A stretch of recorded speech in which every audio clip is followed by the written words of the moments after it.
During the 1800s, humans discovered a way to turn new, mysterious substances into magic. Magic that, when burned, could assist with tasks like moving lots of stuff across countries at high speeds or lighting our homes. This magic was fossil fuels. For hundreds of years, fossil fuels have been man's best friend, supplying us with the energy we need to grow our cities, improve living conditions, and save lives. Since the 90s, however, humanity has been faced with a growing concern. The concern that when fossil fuels are burned, gases are released, and that these gases will heat up our atmosphere and make the Earth unlivable. This concern became known as climate change, one of humanity's few existential crises, which is also one of the most joked about. There's no denying that the average person does very little to actually reduce their impact.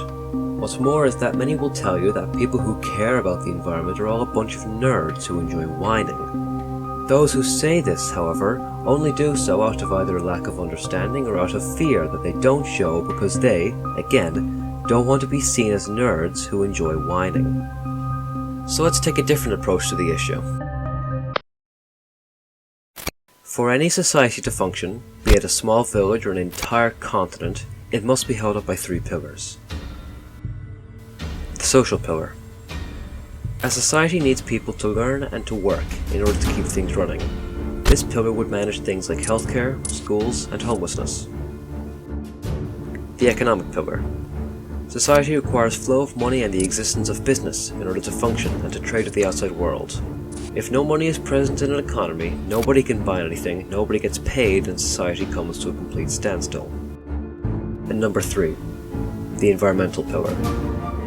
Societies require raw resources which we take from our natural environment.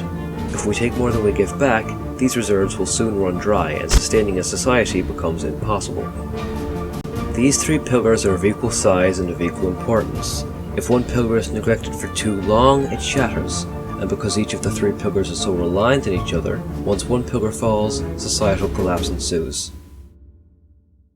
And if you're one of many who thinks things like droughts will only ever affect parts of the world with names we can't remember, and will never affect the richer countries like Ireland... What? Have you not seen the floods? If we don't cut down on our emissions as soon as possible, crops will be failing and towns will be flooded all over the country. This would mean our government has to spend their money fixing these problems instead of, say, education, healthcare, paying their workers. So in order to prevent this, everyone, especially the rich and privileged, needs to reduce their emissions. This channel exists to help you change how you live in order to reduce these emissions. It's one goal with a lot of different approaches, so this channel will offer guides on a wide range of topics, from diet to fashion to your energy provider. Of course, actually making these changes will be hard, so it's encouraged that you start off slow with small changes to make a solid foundation and then build up from there. If you're interested in reducing your impact, be it through changing something small or your entire lifestyle, subscribe to keep updated. The goal is to make this channel the perfect all-in-one guide to reducing your impact on the environment, and I'll need as many people on board as possible to ensure these videos are as close to perfect as I can make them. Okay, that's all for now.